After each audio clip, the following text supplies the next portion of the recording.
Hola Manolo y nuestras queridas oyentes. Buen día. Buen día. Vamos a contarles cosas a la audiencia de Radio Clara. Empecemos con una buena noticia que sin duda les va a llenar de orgullo y satisfacción. A ver, la cultura valenciana está de enhorabuena. Vicente Barrera, conseller de Educación, conseller de Cultura. Conseller de Cultura. Bueno, hasta ahora la Consellería iba Educación, Cultura y Deportes. Como no la modifiquen, Pues creo que algunas las van a modificar. Entonces, pero de momento sabemos que es conseller de Cultura.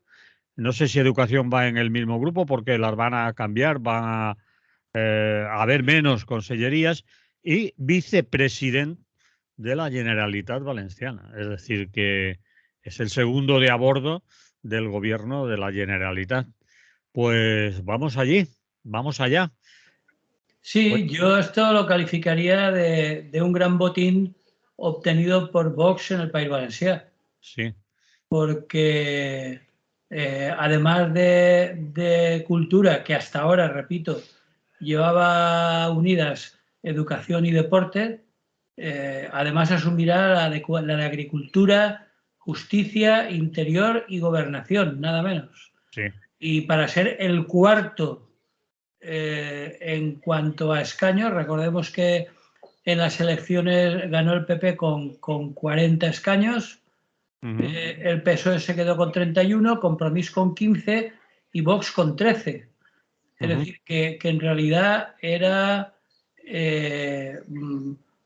bueno, el PSOE tenía 46 y PP Vox 53. O sea que había una cierta diferencia, pero vamos, para ser el cuarto le ha salido bien el acuerdo con el PP porque yo calificaría de un gran botín de puestos para haber quedado el cuarto clasificado, vamos. Si contamos votos, Rafa, Vox ha sacado 302.885 votos, Compromís 349.096, PSOE 691.700 y el PP 863.000 votos.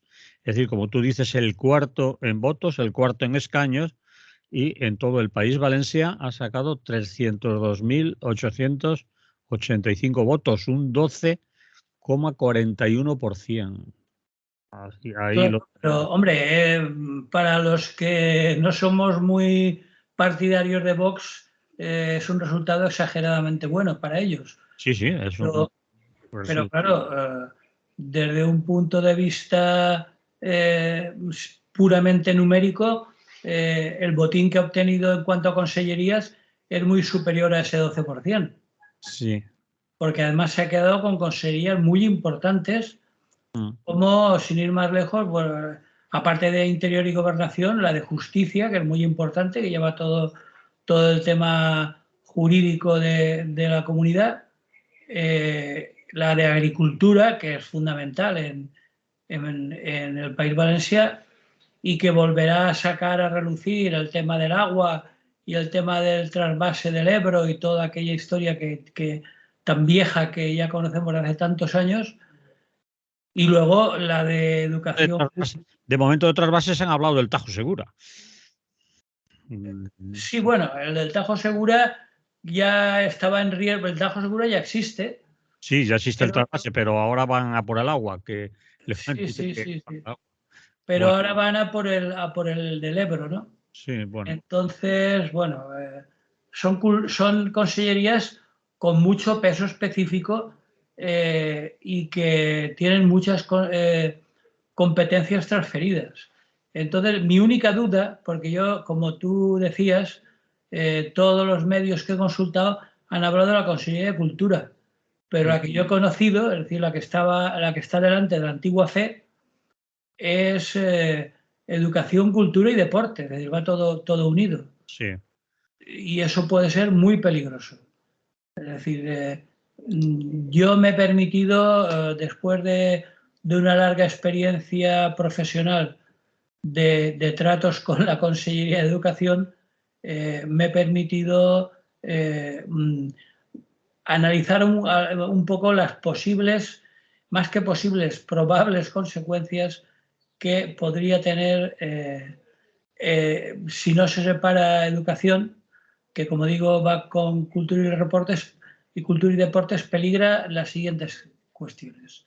En cultura peligra la línea en Valencia de las escuelas públicas, que sabemos que hace muchos años, desde los primeros gobiernos del PSOE, que en las escuelas públicas se puede estudiar en valencià. Bueno, en las escuelas públicas no, en todos los tramos educativos, incluida la universidad. Es decir, en todas las facultades, que luego es lo que es, porque hay muchas veces que no hay profesorado y se da en castellano, pero en principio aquellos estudiantes que lo deseen, desde preescolar hasta la universidad, hay una línea en Valencia que pueden dar sus clases en la lengua materna, ¿no? Por supuesto, sin que en ningún caso sea obligatorio, ni mucho menos, como tantas veces han dicho a la derecha, ¿no? Después, otra cuestión que tiene que ver también con la lengua es que una de las bichas malvadas de la derecha en la cuestión de lengua son lo que se conoce como las normas de Castelló, que desde los años 30 han articulado y han definido la ortografía y la sintaxis consensuada tanto del mallorquín como del catalán como del valencià, teniendo en cuenta, por supuesto, sus peculiaridades dialectales. Bueno, pues a partir de ahora yo apuesto, o me temo mejor, que presionados por falleros y blaveros en general, es de esperar que se imponga lo que se conoce en algunos círculos como el llamado valencianí, es decir, las normas arbitrarias impuestas por los Ratpenat y que solo representan al valenciano trufado de castellanismos que se habla en la ciudad de Valencia y su huerta, y que no tiene nada que ver con el valenciano que se habla, qué sé yo, en Morella o en la Vall d'Albaida o en Alcoi o en la Safor o en la Marina, etc. O en Vinaroz o en O sí, está sea, que claro. no tiene nada que ver con el valenciano de Valencia, de los que lo hablamos, que yo me incluyo entre ellos, que es de los peores desde un punto de vista de pureza lingüística. Bueno, pues eso es lo que seguramente acabarán imponiendo esas normas absolutamente arbitrarias. Y a científicas, quizás, sí, sí, entre comillas, que podríamos ¿Y hacer decir. qué? Perdón, no te he escuchado bien. A científicas, es Ah, decir, científicas totalmente, claro. sí. Ahí las cuestiones lingüísticas no vamos. Por ejemplo, la cantinela aquella de que el valencià no es catalá es de una ignorancia lingüística supina. Es decir, por supuesto que ni se puede hablar de catalán ni se puede hablar de valencià en general. De hecho, el valencià se parece mucho más al catalán de Lleida, entre otras cosas porque los principales colonizadores de Valencia fueron agricultores traídas por el rey Jaume I de Aragó a Valencia. Y por eso a mí me han llegado a decir incluso, escolta, no, ¿y tú eres de Lleida? Y yo digo, pues no, soy del norte de Valencia.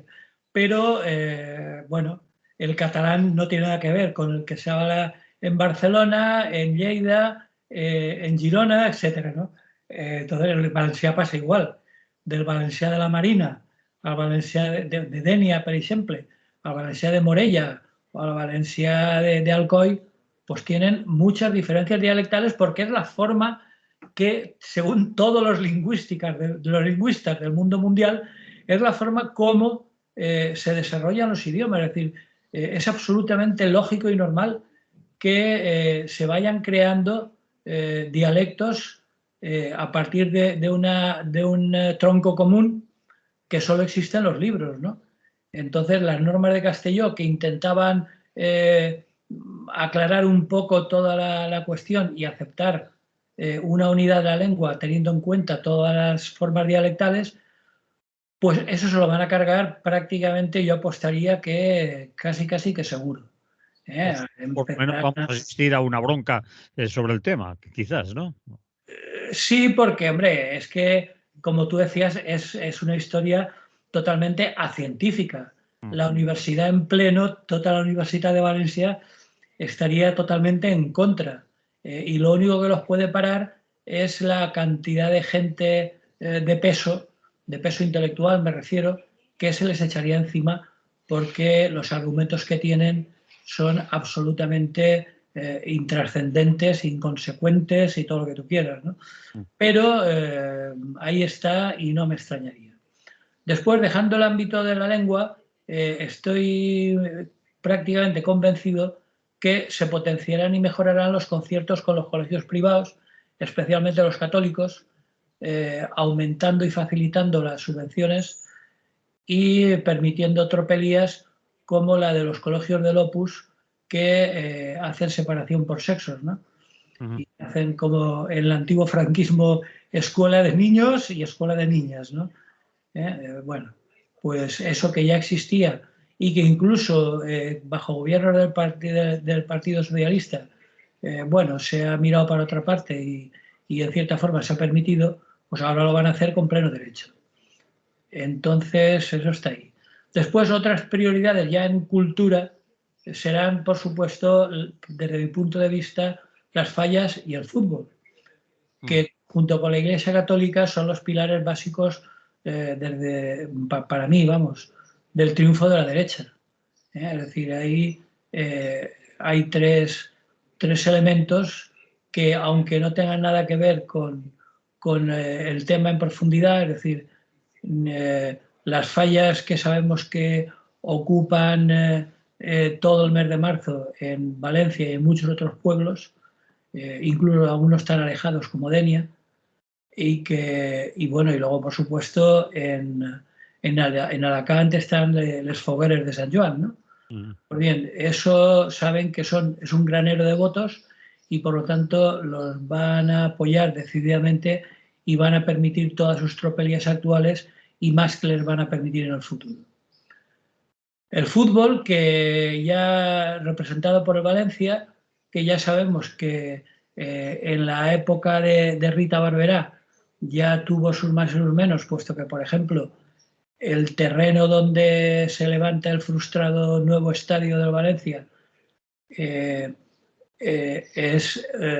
terreno público y estaba destinado, según la planificación urbanística, a equipamientos públicos de parque, instalaciones deportivas populares, etcétera, pues se les regaló, es decir, se les regaló a una entidad privada como es el Valencia Club de Fútbol, a mayor honra y gloria de su propietario indonesio, creo que es. Entonces, ni van a acabar el estadio, a no ser que de nuestros bolsillos salga el dinero público para regalárselo al señor Lim, al propietario del Valencia, para que pueda acabar el campo, lo cual le granjearía también un montón de votos de futboleros, ¿no? Y por último, pues por supuesto, la Iglesia Católica, que aunque los practicantes son un número muy reducido, los cálculos más optimistas hablan de un 60% en general. Si hablamos de jóvenes de 18 a 30 años, baja hasta el 20%, es decir, que el 80% restante le estamos pagando a los católicos sus festejos. Pues bueno, todo eso va a ser, desde mi punto de vista, pasarán a ser prioridades para la Consellería. Bueno, y por supuesto llenará la Consellería de asesores enchufados de su cuerda, ¿no? Bueno, lo de los asesores enchufados de su cuerda es lo habitual en cualquier consellería, conseller, partido político. No hace falta que sea de Vox para meter asesores, para ser más o menos objetivo en lo de los asesores y los enchufados de la cuerda del político de turno. Eso es lo habitual en cualquiera, sea del signo que sea. En cualquier caso, Vicente Barrera, que su vida profesional la ha dedicado básicamente a ser torero.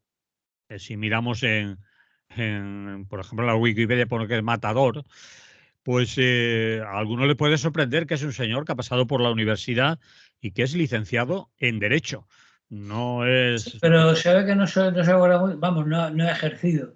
Bueno, no De habrá hecho, abogado, pero no digamos aquello que han dicho ya algunos, que, bueno, toda esta gente se le supone determinado índice de garrulez, de ser un poco estragalabas, ¿no? Es decir, que no tienen ninguna preparación, al menos académica, que no quiere decir cultural, ni científica, ni nada de eso, pero por lo menos así ha sacado, se sabe, o dice, ha pasado por la universidad. pasado por la universidad y se ha licenciado en Derecho.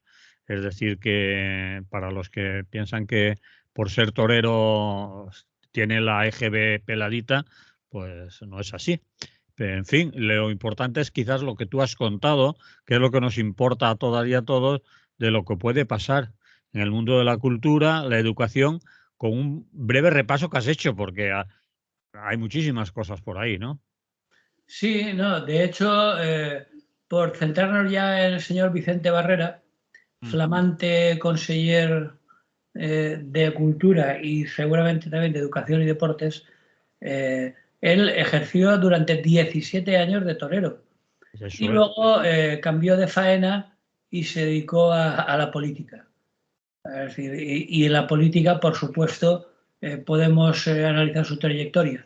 Es decir, su faena, hablando en términos toreros, la comenzó en el año 2008 en el seno del Partido Popular bajo el liderazgo de nuestro buen amigo Paco Camps. Ujú. En 2012 se ve que no se sentía muy cómodo el Partido Popular y estuvo a punto de apuntarse a Unión, Progreso y Democracia. Si recordamos algunos, el desaparecido partido que fundó Rosa Díez cuando se salió o la sacaron del Partido Socialista. Mm. Y por último, en 2018 se afilió a Vox. Ujú. En Vox se ha ido desempeñando en puestos menores hasta que en estas últimas elecciones se presentó como número 7. Y bueno, entró por los pelos, pero entró. Y claro, el protagonismo le ha venido en los últimos días al asumir las negociaciones con el PP junto con Carlos Flores e Ignacio Gil Lázaro. Y a partir de estas negociaciones, pues ha dado un gran salto y se ha convertido en el segundo hombre con más poder político del País Valenciano. Algunos ya lo califican de el nuevo García Gallardo, si recordamos el vicepresidente de Castilla y León. En fin, esperemos que, como tú decías, no sea tan garrulo y no haga tantas animaladas como García Gallardo. Pero Ujú. en cualquier caso, su trayectoria es bastante rabunda. Como digo, empezó en el Partido Popular, se acercó a Unión por Progreso y Democracia, ahora ha acabado en Vox, todo ello, por supuesto, sin moverse de la derecha. Entonces, bueno, tampoco es nada sorprendente su trayectoria y estos días parece ser que ha tenido una parte activa en las negociaciones para conseguir que Carlos Flores, que era una pieza importante dentro de Vox en Valencia y que había sido condenado por violencia psíquica habitual contra su ex esposa, recordemos que no es que estaba acusado, ni imputado, ni nada por el estilo. Había una condena en firme. Y yo he estado leyendo las lindezas que le dedicaba a su ex esposa, de inútil, puta, etcétera, ¿no? Y bueno, y habían pruebas suficientes hasta tal punto de que fue condenado por violencia psíquica. Y lo curioso es que parece ser que Vicente Barrera consiguió que no formara parte del gobierno valenciano, pero la solución ha sido que no entrara en el nuevo gobierno y a cambio sería el cabeza de lista por Vox al Congreso. Lo cual le asegura un puesto en el Congreso de los Diputados en Madrid Sí, con sí, toda sí. seguridad. Es decir, que... Por poco que saque, uno saca seguro. Eso está más que claro. Ujú. Bien. Eh, ¿Quieres comentar algo más o nos esperamos de todas maneras a ver el programa, quienes ocupan las demás consellerías del Gobierno de la Generalitat, del señor Mazón? Vamos, si quieres, para acabar, hablar un poco de los ejes básicos del acuerdo que han firmado, Vale, pues vamos. que ha salido publicado por ahí. Es un acuerdo de 7 páginas con 50 puntos programáticos y en él desarrollan los ejes básicos de lo que pretenden que sea su gobierno, ¿no? Mm. Entre las cosas más llamativas, por resumirlo, es que en el documento se borra el término violencia de género y se sustituye por violencia intrafamiliar, que habría que haberles pedido que nos explicaran qué quiere decir eso de la violencia intrafamiliar, porque puede ser igual que una abuelita le dé un capón a su nieto o cosa por el estilo. Mientras tenga que ver dentro de la familia, es violencia intrafamiliar, cuando todo el mundo sabe, por muy tontos que se hagan, que en el 99,9% de los casos es violencia de hombres contra mujeres. Y por lo tanto, lo de la violencia intrafamiliar es una chorrada como una catedral, pero bueno. Luego, por supuesto, en este documento programático también se comprometen a eliminar las leyes de memoria democrática. Ni que decir tiene, porque eso es una cosa del pasado, porque no hay que remover las cunetas, porque eso ya es agua pasada, eso es intentar sacar provecho electoral de un debate ya cerrado. Entonces, bueno, lo de siempre, vamos. Hay otra cuestión también que han dado mucho la matraca durante la campaña electoral, y es que se va a crear una nueva agencia, que es la Agencia Antiocupación. No se refiere a que van a despedir a la gente ocupada, no, es Agencia Antiocupa. Es decir, si no hay bastantes desahucios en estos momentos, que a pesar de las leyes y a pesar de los pesares y a pesar de las promesas del actual gobierno de progreso, siguen habiendo a diario, todos los días, los que tenemos WhatsApp recibimos comunicaciones de concentraciones para intentar evitar desahucios.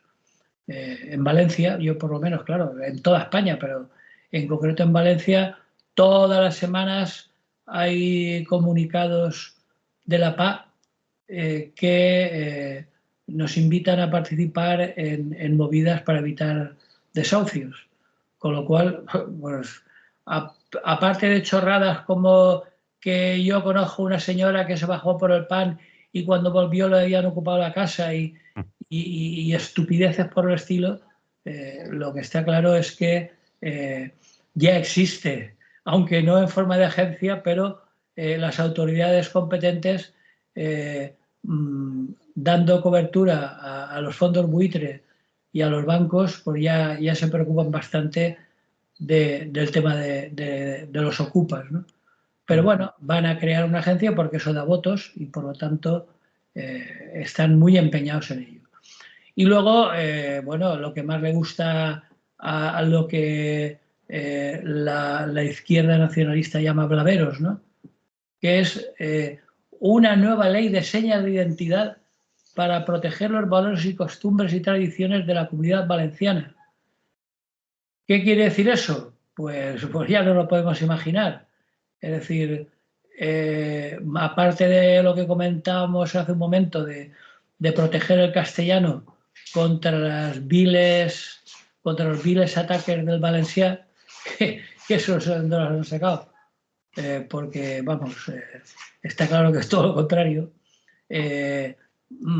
Por supuesto, veremos lo que pasa con Apunt, si se la cargan directamente, porque la verdad es que es un despilfarro, dado los bajos niveles de audiencia y sobre todo los contenidos, que son como una especie de canal Now 2, pues o se los cargan o cambiarán por completo la orientación de la televisión valenciana, ¿no?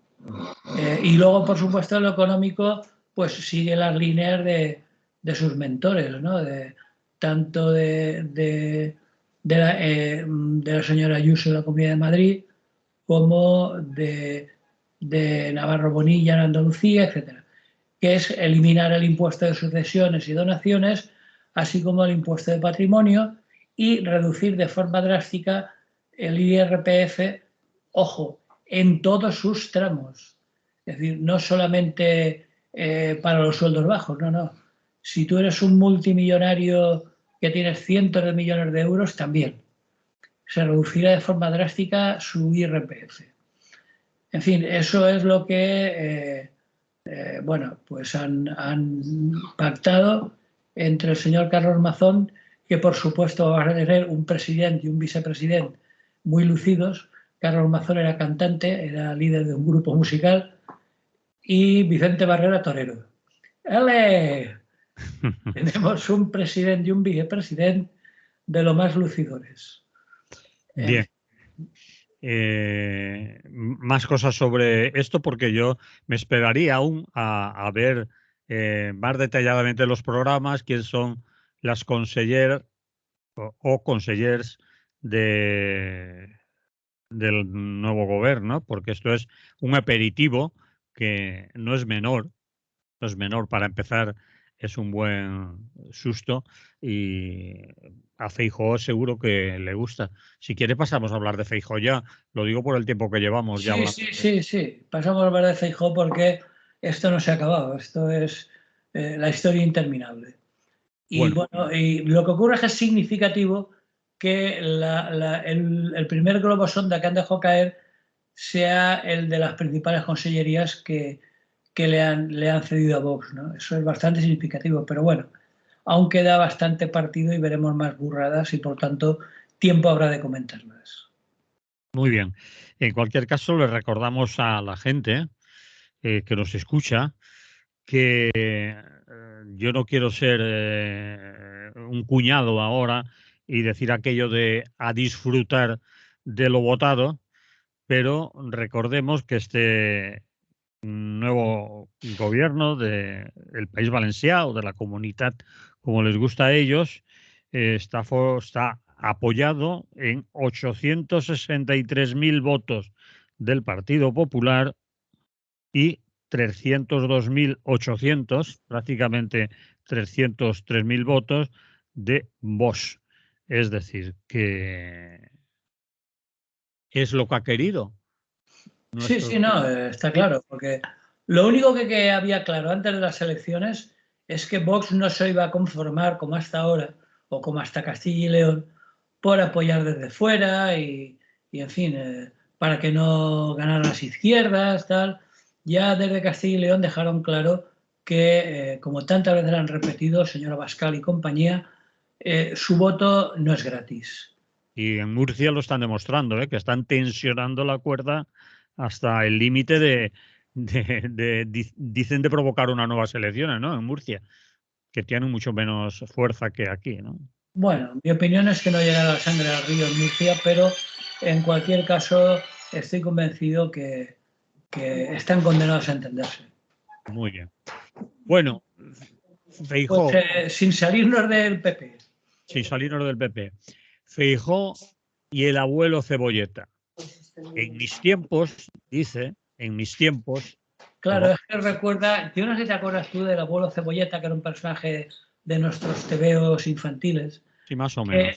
castigaba las orejas de sus interlocutores con interminables escuelas, perdón, con interminables historias recurrentes, las contaba 20 veces. Esa sensación que tenemos cuando empezamos a cumplir años de que nos repetimos como el ajo, ¿no? Y que cuando contamos algo sospechamos que ya lo hemos contado un buen puñado de veces. Bueno, pues cuando uno se hace mayor, y Feijóo tampoco es tan viejo, pues a mí personalmente empieza a recordarme al en otros tiempos popular personaje del TVO, del abuelo Cebolleta, que como digo, endilgaba a quien quisiera escucharle aburridas y cansinas historias de sus años mozos que a nadie le interesaban y que nada tenían que ver con el presente. Pues bien, lo digo porque Feijóo últimamente nos lo recuerda con su recurrente cantinela. En muchas de sus intervenciones nos comenta, pues eso, además tiene el estribillo ese metido como introducción, ¿no? Pues en mis tiempos que supongo que normalmente se refiere a sus tiempos de director general de Correos o de presidente de la Junta, ¿no? Pero bueno, eso está muy bien. Pero ¿ahora qué? Porque lo único que traslada en su discurso o en su programa son lo que va a hacer en negativo. Es decir, las leyes que va a derogar, los ministerios que va a suprimir, pero en plan propositivo, ¿qué? Es decir, ¿qué es lo que sí que va a hacer? Pues no sabe, no contesta. son, como digo, sus declaraciones van en ese sentido. Hay algunas que, cito literalmente, decía: en mi época algunos ministerios de hoy eran subdirecciones generales, como el de Consumo, y el Ministerio de Igualdad era un departamento. Hay 5 o 6 ministerios que sobran en España. Bueno, pues está muy bien, en negativo, pues vale, sobran. Incluso en algún sentido podemos estar de acuerdo, pero no propone nada a cambio. Es decir, no te cuenta con cuánto se va a quedar, cuántos ministerios van a haber, porque las elecciones están ya encima. Y para votar sus supuestos fans tendrían que saber qué ministerios va a quitar, cuáles van a permanecer, incluso a ser posible quién va a formar parte de su equipo. Bueno, pues durante esta semana en que el líder del PP ha expresado su programa, tampoco es muy explícito, es decir, esboza en 4 palabras algunos ejes de su línea general de gobierno y lo único que se desprende de ellas es que pretende simplemente volver a su época. Es decir, algo que todos sabemos que es imposible, que es dar marcha atrás a la historia. Es decir, lo que ha pasado, pasado está, y desde un punto de vista filosófico y real, el pasado es irrecuperable. Es decir, como mucho se puede paliar en parte algunas cuestiones como el tema de la memoria histórica, pero poco más. Es decir, que cuando habla de su época, pues dice, pues en la época en que gobernó el PP en España no había Ministerio de Igualdad. Tampoco lo hubo en diversas épocas del PSOE, pero bueno. Y tampoco había una ley de eutanasia, que no sabemos si pretenderá derogarla, empujada por los católicos recalcitrantes, porque solo Dios tiene derecho a dar y quitar la vida. Tampoco había una ley de vivienda. En fin, todo eso ya ha declarado que va a, si no derogarlo, sí cambiarlo sustancialmente. Lo único que parece que se ha manifestado en el sentido de dejarlo como está es la ley del aborto, y porque recoge la sentencia del Tribunal Constitucional, recordemos Les que... acaba de decir que es totalmente constitucional, porque la tenían recurrida desde hace tiempo. Sí, sí, sí. O sea, decir que no porque él esté convencido Sí. de respetar la libertad y la dignidad de las mujeres, ¿no? Es porque como ya ha agotado todas las instancias jurídicas habidas y por haber, lo único que le queda es ir a Europa, y que no lo hará porque imagino que en Estrasburgo se me harían de risa con sus chorradas, pero claro, como el Tribunal Constitucional ha acabado por rechazar su enmienda en su totalidad, pues esa parece ser que no la va a tocar. Pero la ley de vivienda, la ley de eutanasia, todo eso, bueno, y por supuesto, ni que decir tiene la ley de memoria histórica. Es decir, él, según ha declarado ya, no se va a limitar a hacer como Rajoy, que presumía de que destinaba 0 euros al desarrollo de la ley de memoria. Él simplemente la va a derogar o la va a cambiar sustancialmente. Entonces, bueno, ¿qué es lo que va a hacer exactamente? ¿Qué es a qué leyes va a implementar o qué leyes va a dejar sin tocar si gobierna? Pues bueno, en su discurso hasta ahora no ha dejado nada claro. Y no vamos a caer en la trampa del galleguismo ni de chorradas por el estilo. Es decir, ni el estilo Rajoy, ni bobadas de ese calibre, ¿no?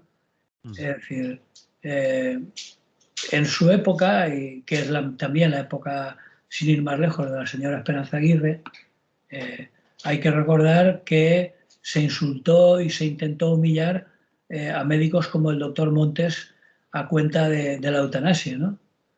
En su época también se comenzó a mezclar la idea de violencia de género con la supuesta ideología de género que tanto repite a troche y moche.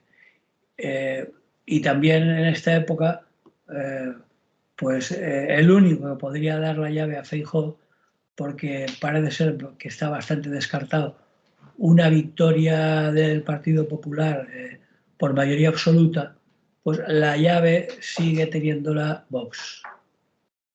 Es decir, que, bueno, pues hay que recordar que por mucho que recurra a su época, pues tampoco, también lo que ocurre es que, como sabemos, las hemerotecas tienen muy poca fuerza y la gente pasa de ellas olímpicamente. Pero en su época, en la época en que Feijóo se dedicaba a navegar por las rías, tampoco había un ministerio que se llamara de Trabajo y Economía Social, ni el salario mínimo subía, ni las trabajadoras del hogar tenían derechos de ningún tipo, entre ellos el del paro. Bueno, tampoco, cierto es, tampoco pasaba en la época socialista, pero bueno, el intento de volver a ese cantinela de en mi época, entonces es bastante peligroso remontarse a otras épocas con ese tono de que está de vuelta de todo y con la sospecha de aquello tan falso y tan retrógrado de que todo el tiempo pasado fue mejor. Entonces, habría que recordárselo y yo no tengo esperanzas de que en la campaña electoral que nos espera vaya a modificar su discurso.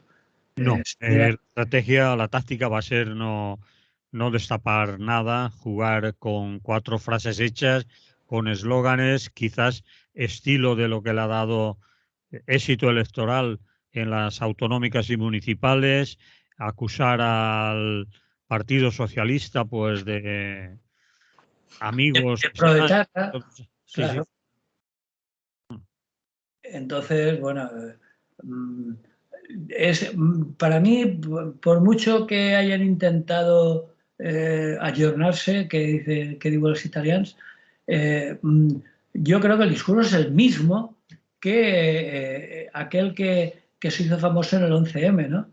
Aquel ejemplo de bulo institucional con esas llamadas de andar a los directores de periódicos para que, diciendo, como en el caso de la guerra de Irak, que el atentado había sido causado por la ETA, ¿no? Sí. Bueno, pues esa es la época de Feijóo. Entonces, lo que quiere es volver a ese tipo de historias, de que yo les aseguro que Saddam Hussein tiene armas de destrucción masiva y que yo les aseguro que lo de Atocha ha sido la ETA, etcétera, etcétera. Si esa era su época, pues más vale que no vuelva a ella, ¿no? Entonces, eh, bueno, tampoco se hablaba en su época de los abusos de la Iglesia, ni de los negocios de la monarquía, ni de la corrupción en los partidos, ni de tantas otras cosas de las que hoy sí que podríamos y deberíamos hablar, ¿no? Muy bien. ¿Quieres que nos demos una vuelta por algún otro lugar ya? Sí, vamos a cambiar un poco a otro lugar que esta semana ha sido noticia y también sin salirnos de la extrema derecha. Sí, señor. Titulas Mio caro Berlusconi. ¿Ha pasado a mejor vida o se lo ha Bueno, llevado? Se lo han llevado yo harto de tópicos, yo diría que ha pasado a la no vida. a la no vida, sí. Bueno, pues Berlusconi con 86 años se ha muerto y ahí está. Te podríamos decir aquello tan chungo de muerto el perro, se acabó la raya, pero no, No, no, no. pero no. Vamos allá. A ver, Somos un perro, pero quedan muchos. sí, Es a decir, ver, queda mucha rabia. Entonces, a la hora de hacer balance de la huella, que es lo que toca cuando alguien se muere, de sí. la huella que ha dejado Berlusconi, más allá de lo que en plan cansino nos ha recordado algo que ya sabíamos desde todas las cadenas de televisión, las redes, las emisoras de radio, etcétera, de que es pues eso, sus butats, sus frases totalmente racistas, su xenofobia, su machismo exacerbado, es decir, que son cualidades personales, que al fin y al cabo, bueno, aparte de que han creado escuela, yo lo había sintetizado en dos grandes herencias que nos ha dejado, que no son precisamente halagüeñas, pero que habría que significarlas, que son la televisión basura y el populismo. Ajá. Se lo considera el padre del populismo y de la televisión basura también, claro. Sí, sí, sí. Bueno, de hecho, aquí todavía la tenemos en forma de Mediaset, ¿no? Sí. De su empresa presente en España, ¿no? Como una de las dos principales cadenas privadas. Entonces, cuando se abrió la veda de las televisiones privadas, la baza que jugó fue absolutamente rupturista para lo que era la televisión en España. Recordemos los programas con mujeres ligeras de ropa, las vamos a Mamachicho, los programas de televisión realidad, reality shows, en fin, lo que todos conocemos como televisión basura, concursos, programas como el de Sálvame, etcétera, etcétera, ¿no?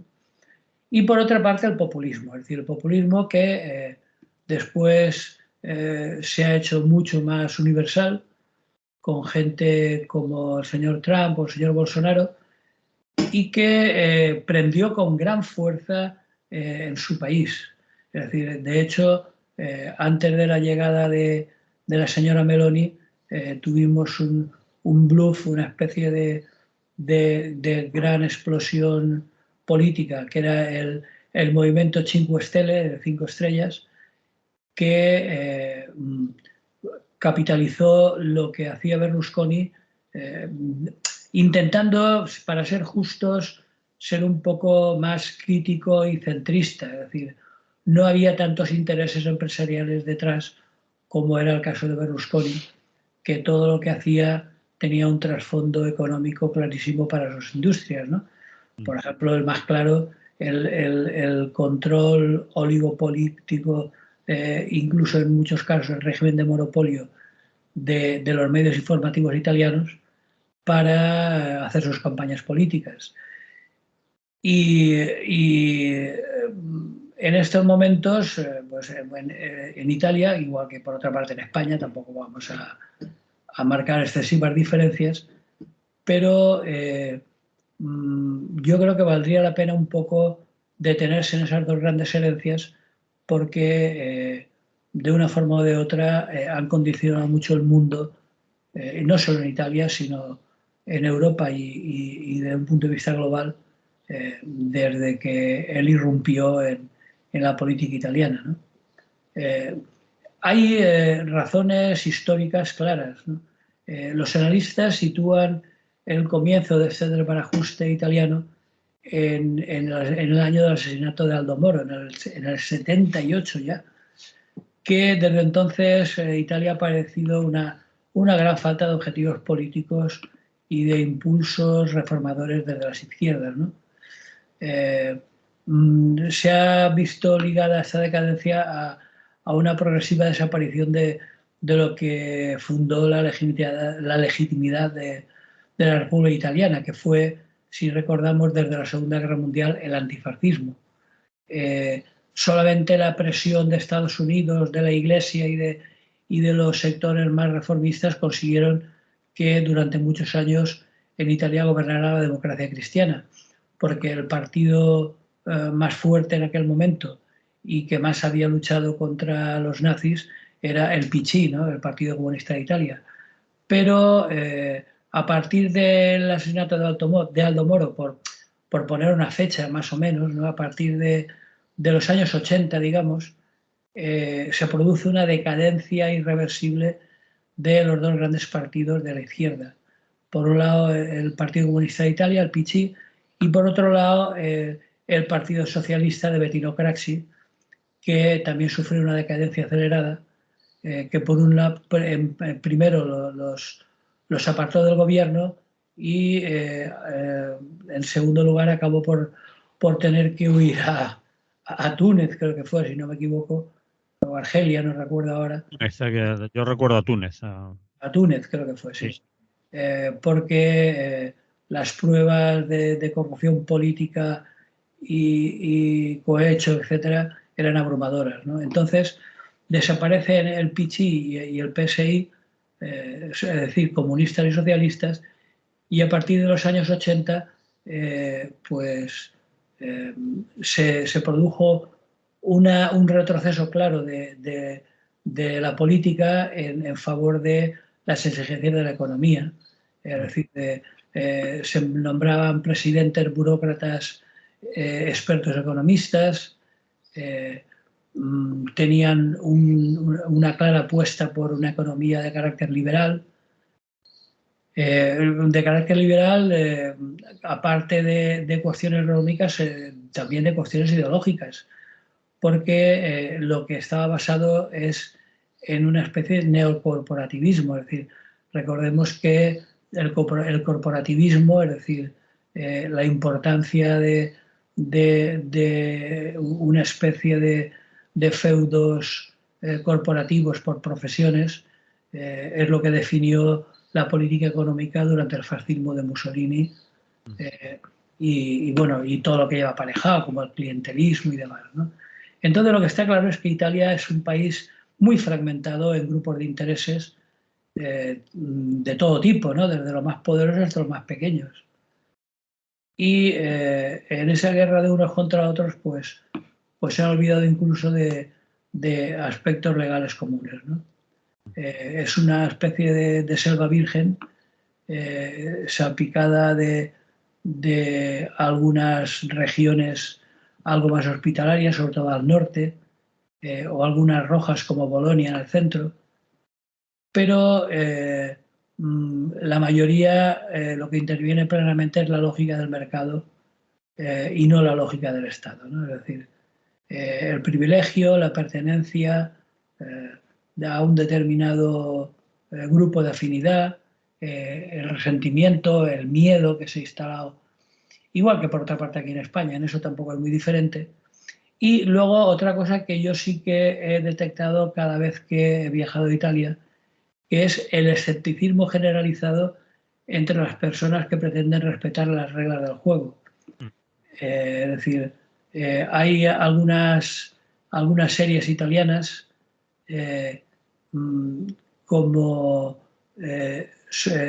algunas que se desarrollan en Sicilia, donde sus protagonistas, ahora estoy recordando una que es la del comisario Montalbano, de Andrea Camilleri, el novelista, donde, Andrea Camilleri era del PCI, claro, era del Partido Comunista, donde sus protagonistas no se cortan a la hora de decir que no se fían nada del aparato del Estado, ¿no?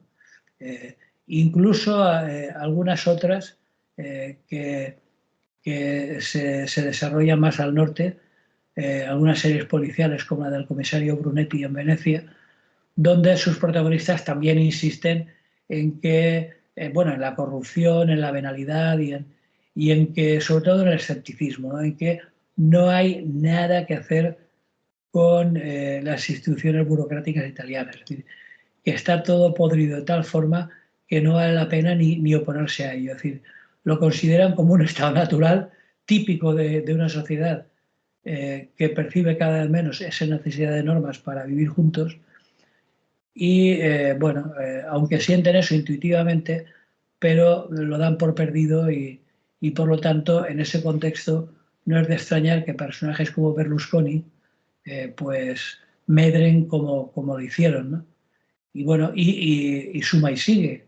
Es decir, apareció el movimiento Cinque Stelle, ahora recordemos que es el único país de Europa que tiene una presidenta del gobierno de extrema derecha, etcétera, etcétera, ¿no? Entonces, eso es, digamos, lo que yo veía como principal herencia del señor Berlusconi. Bien, pues vamos apurando ya los tiempos.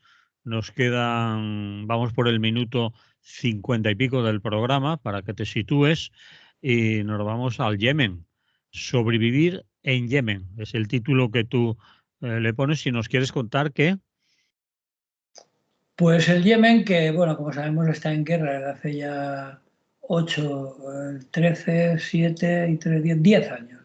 Vale. Y que no se acaba. Es decir, no se acaba porque cada vez la situación es más dramática y a partir de 2014, en el que el Yemen se partió en dos tras un levantamiento armado de los opositores hutíes, Bueno, en realidad Yemen anteriormente, ya en el siglo XX, estaba partido en dos, en el norte y en el sur. Habían dos estados.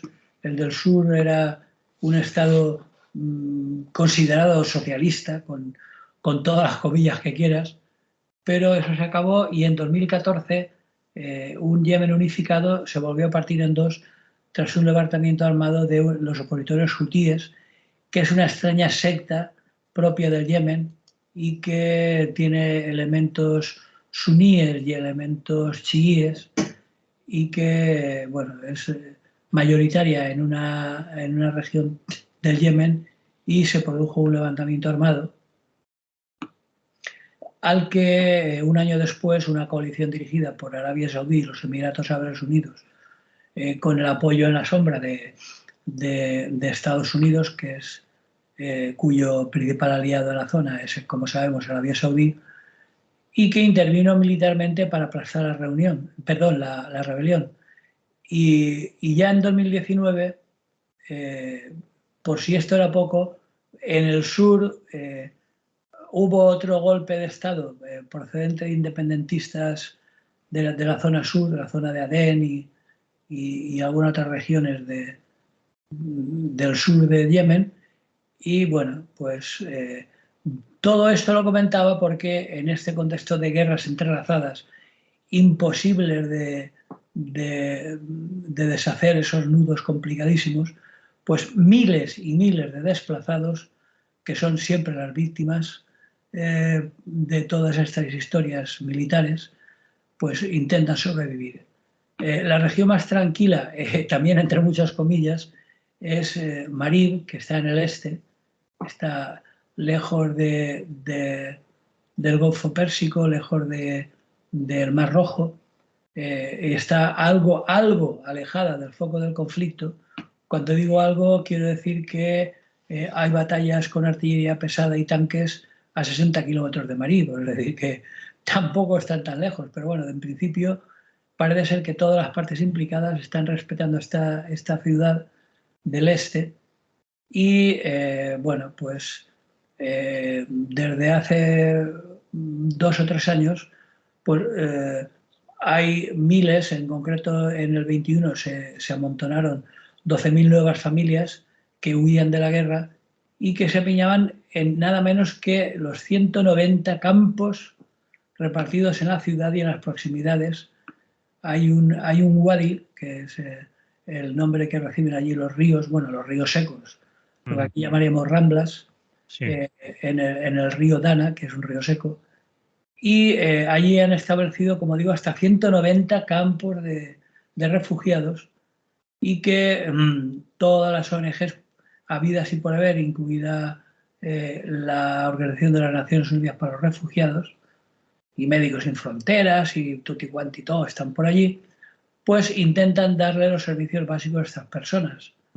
Recordemos que, a pesar de todo, el Yemen sufre una hambruna endémica. Y ahora pues están intentando llevar electricidad a los campos, construir algunos colegios para que los niños al menos puedan pasar el día en algo útil, en fin. Pero ni siquiera eso lo tienen claro, porque la guerra continúa. Las fuerzas hutíes, como digo, están a 60 kilómetros en el desierto de Rawan, y allí siguen habiendo sangrientas batallas. Es decir, que para acabar, la última barbaridad de la zona es que los hutíes han minado una ancha franja de la línea de demarcación de estos dos territorios del este para impedir que cualquier otra fuerza pueda llegar hasta ellos, ¿no? Entonces, bueno, allí las cuestiones de explosiones de minas personales, las cuestiones de la necesidad de prótesis, etcétera, bueno, pues están a la orden del día. La última noticia es que, según parece, para apaciguar algo su mala conciencia, es que Arabia Saudí, que es uno de los protagonistas principales del drama, ha construido un centro de lo que ellos llaman centro de reintegración para niños soldados. porque otra de las burradas de esta guerra es que todos, absolutamente todos, cuando se le acaban los jóvenes, por echar mano de niños soldados, les ponen en las manos un Kalashnikov y allí se apañan, ¿no? Entonces, bueno, pues así está la situación en el Yemen. Espero que no sirva para acabar de una manera excesivamente dramática. Parece ser que por lo menos en esta ciudad de Marib han encontrado algo más de tranquilidad y se están empezando a construir escuelas, hospitales, carreteras, alumbrado público, y que incluso los salarios de los funcionarios parece que se pagan todos los meses, que es un caso único en el Yemen, ¿no? Entonces, bueno, parece que hay algunos pequeños síntomas de una cierta esperanza. Bien, que así sea. Vamos a terminar. Un minuto, Rafa, ¿eh? La frase del día. Sí, la frase del día me sobra tiempo, porque no voy ni a comentarla. Es una frase de Diógenes de Sinope, el famoso filósofo cínico del siglo IV antes de Jesucristo, y dice, y con eso acabo, el que tiene más es el que está contento con menos. Muy bien, pues así Sobran comentarios. sobran comentarios. Así lo dejamos y la semana que viene, si no pasa nada, volvemos a contar cosas. ¿De acuerdo? De acuerdo, Pues Rafa, cuídate, no pases mucha calor y que haya mucha no va a salud. ser complicado. ¿Eh? Que va a ser complicado dado los tiempos que nos esperan, pero bueno, lo intentaremos. Muy bien. Un abrazo, salud. Salud y buen día.